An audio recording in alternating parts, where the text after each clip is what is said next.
Hey, what is going on YouTube? Welcome back to another Elden Ring video. Hopefully you guys are having an amazing day. Today I've got a fire/pyro/faith build for you guys today. You guys have probably seen a lot of fire/pyro builds as of lately and or faith builds since this game has been out for a pretty long time, but trust me when I say this build is absolutely different, and I'm going to be showing you guys some PvP clips at the end of this tutorial so that you guys can truly see this pyro potential. Stick around to the end of this video because there's going to be a lot of helpful tips, and as usual, I do not like to waste time, so let's jump into the video. Your faith weapon of choice will be none other than the blasphemous blade, which is obtained by defeating Praetor Reichard, located at the Volcano Manor. It scales primarily with strength and faith, so you'll want to upgrade primarily your faith, vigor, and strength, faith being your highest attribute. I will go ahead and put up my stats now so that you can see what you need to be at a base level 150 for this build. So as you guys can see, these are the stats as of right now if you were level 150. Now obviously as you get to a higher level, you're going to want to upgrade a little more into your strength and also your vigor so that you can survive more hits. As you can see, we're at 70 faith because we really want to maximize the potential of our spells, incantations, and damage with the blasphemous blade. If you have just enough points in strength and dex to at least wield the blasphemous blade, then you're set to go. All you need to upgrade is your faith mostly once you start out in the game. You'll definitely be able to look forward to this build getting a lot stronger as you get to a higher level in the game. Follow this stat guide, and as you get further into the game, you can start upgrading into other things like endurance, mind, and even your strength attributes. As you can see, I'm currently level 240, and if we go down to my current stats for being level 240, this is what it would look like. And like I said, with this build, you're only going to get stronger. With the blasphemous blade in hand, you'll also want the erdtree seal in your primary hand, which will allow you to easily swap between melee and incantations. The erdtree seal can easily be found on a corpse located inside of a cell which is nearest to a hostile Amun killer. It also scales primarily with faith and is the best weapon in the game for high faith characters that plan on raining a hellfire of spells on their enemies. Now that you know what it is used for, I will show you the exact location. It is located right here at the Prison Town Church Grace. Follow my steps and you will have the erdtree seal.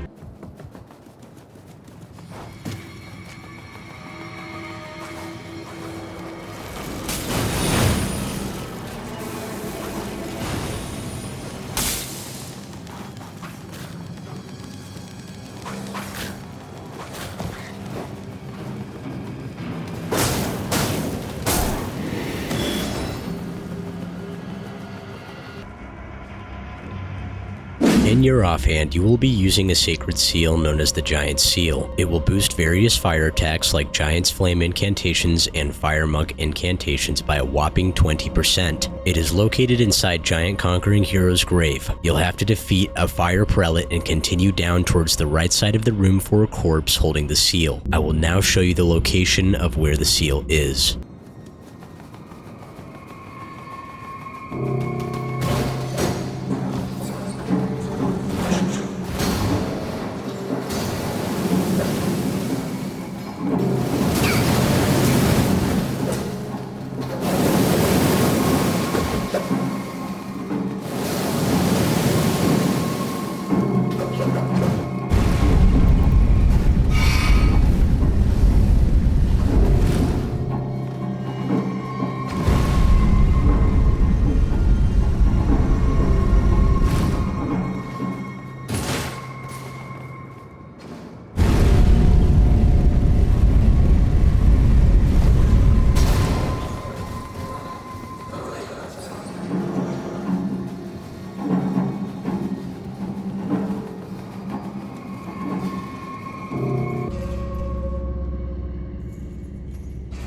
Of course, this wouldn't really be much of a pyro build if you didn't have the correct talismans to make up for it. You're going to need the Fire Scorpion charm to boost its power. This talisman will increase fire damage dealt by 12%, but will also increase physical damage taken by 10%. So I guess you really are fighting fire with fire on this one. But these consequences are what you're going to have to endure if you want to deal massive fire damage. In my opinion, it's a very worthy trade-off. This talisman is located up the ramparts on a wooden platform towards the west within Mount Galmir. You'll also be using the Shard of Alexander, which greatly boosts the attack power of skills by 15%. This is dropped by Iron Fist Alexander after defeating him in a duel and collecting his innards, which ultimately will complete his questline and drop the Talisman. The next Talisman is the Dragon Crest Great Shield, which will enormously reduce physical damage dealt by enemies by a whopping 20%. You can locate this Talisman by traveling to Elffailed Brace of the Erdtree, which is found inside of a chest on an elevated platform. To get to this platform, you'll have to scale a few branches, carefully drop through a hole in the surface of the roof, and land on a joint, which will lead you towards the chest. The last Talisman worth mentioning is the Phlox Canvas Talisman,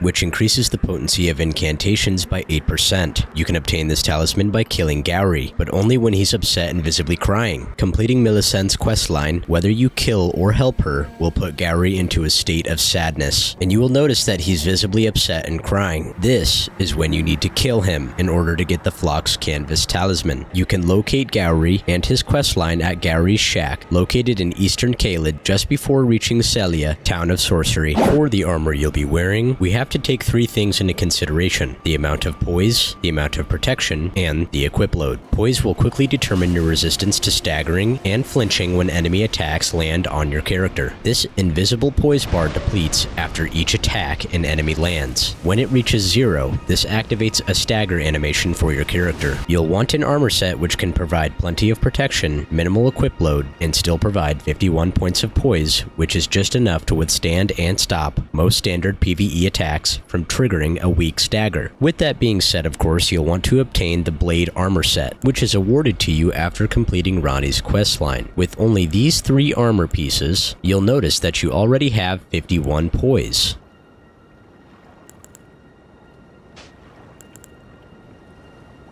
Which means you can virtually equip any helmet you'd like as long as it doesn't sabotage your equip load drastically. You'll want to stay within the medium range. I wear the veteran helmet for high protection and poise, although the helmet choice is entirely up to you. Moving on to the Flask of Wondrous Physic, you'll want to have the mixing status of the Cerulean Hidden Tier, which completely eliminates any and all consumption of FP for 15 seconds, and the Flame Shrouding Cracked Tier, which increases fire attacks by a whopping 20%.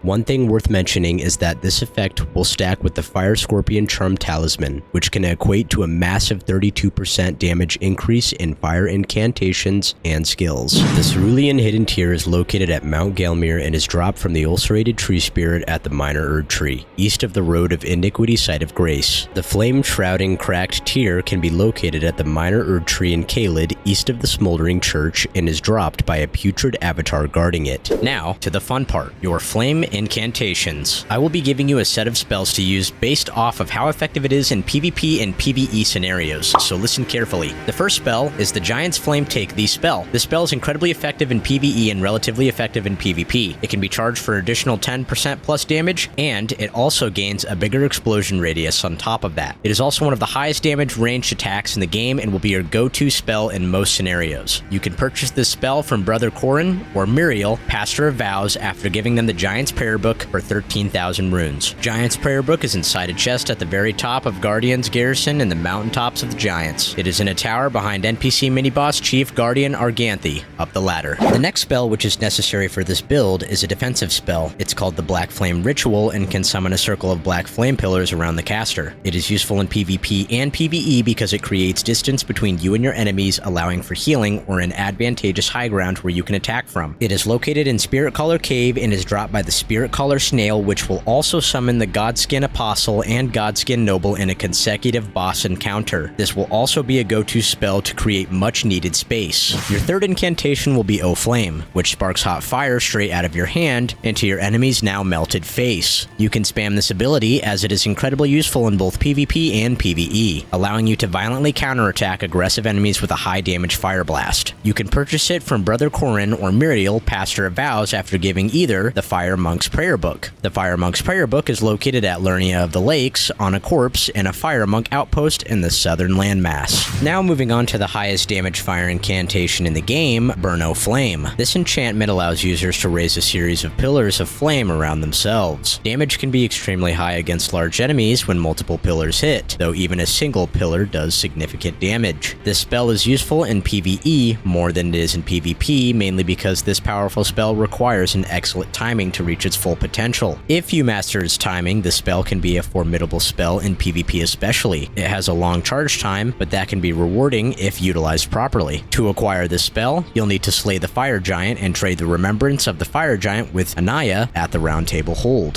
With your primary spells out of the way, I will present to you a few optional spells which aren't entirely necessary, but very formidable spells if you enjoy having a larger arsenal of spells to work with. First off, we have the Flame of the Fell God spell, which is a ball of fire that explodes on contact, leaving a patch of fire. This spell is useful for PvP because the projectile tracks your target and can make it difficult for other players to pressure you. If you are next to it when it begins to explode, this can give you time to cast another incantation, such as a heal or buff, while protected by the threat of a blast and lingering flames. It is also useful for PvE because it can knock back enemies and leave behind a destructive lingering area of fire. The spell can be obtained at Lernia of Lakes and is dropped by Aiden, Thief of Fire. The next optional spell is a Dragon Communion incantation called Gel's Flame. The spell conjures a dragon head and has a long wind-up time of 2 seconds. It has a good range and pressures your opponent by covering the entire area with fire. In a PvP situation, it is a great spell if you are a good distance away from your opponent and you are actively trying to aim the spell without target locking. The wind-up time is the only setback of the spell. In a PvE scenario, it is excellent for clearing waves of enemies and dealing high amounts of damage quickly. It can be purchased from the Dragon Communion altar at the Cathedral of Dragon Communion in Caelid for 2 dragon hearts. Players need to defeat Flying Dragon Agel in order to unlock this incantation. The Flying Dragon Agel boss can be found at the Dragonburt ruins in Limgrave. The ruins can be found around the center area of Agel Lake. Last but certainly not least, we have the Frenzied Burst spell. Frenzied Burst spell releases concentrated blasts of the Flame of Frenzy. When charged, this blast can easily deal high damage and break their guards simultaneously. This spell is ridiculously strong in PvE and can be used as a pressure spell in PvP against other players. You can use this spell while players are trying to heal or use buffs and interrupt them while also dealing damage. This spell also has incredible range, and charging the blast deals 23.5% more damage, penetrates enemies, and deals massive stamina damage to shield blocking targets. This spell is located in the Lernia of Lakes region and is dropped by a teardrop scarab south of the Church of Inhibition, near some frenzied rats. You thought that was the last spell I was going to give you, silly little pyromaniac. There's a bonus spell which I believe is worth mentioning. It is the Ancient Dragon's Lightning Strike spell. Ancient Dragon's Lightning Strike spell summons red lightning, dealing lightning damage, and also has an area of effect around impact. It is not a fire incantation, but it is instead one of the Dragon Cult incantations and is boosted by the Gravelstone Seal. In a PvE scenario, this incantation can deal extreme amounts of damage against large enemies, dragons, giants, etc., as each bolt counts as a hit and deals its own damage. The only consequence of this spell is that it's not as effective against smaller targets and has a rather long charge-up time. This spell can be obtained by purchasing it from Brother Corin or Muriel, Pastor of Vows, after giving the Ancient Dragon Prayer Book for 10,000 runes. The Ancient Dragon Prayer Book is located at Crumbling Fair Missoula at the ground level in the middle of the large building next to the Crumbling Beast Grave Depths Site of Grace. Now that we've satiated your desire to burn things, we need to cover the essentials, your buffs. You'll want to equip the Golden Vow to your arsenal. Golden Vow provides a buff that increases the attack and defense of your character as well as allies. This buff will last for 80 seconds and increases your damage by 15%. The damage also stacks multiplicatively with Flame Grant Me Strength. You also get the benefit of all damage negation of 10+%. You can locate the spell in Mount Gelmir at Corpse Stench Shack.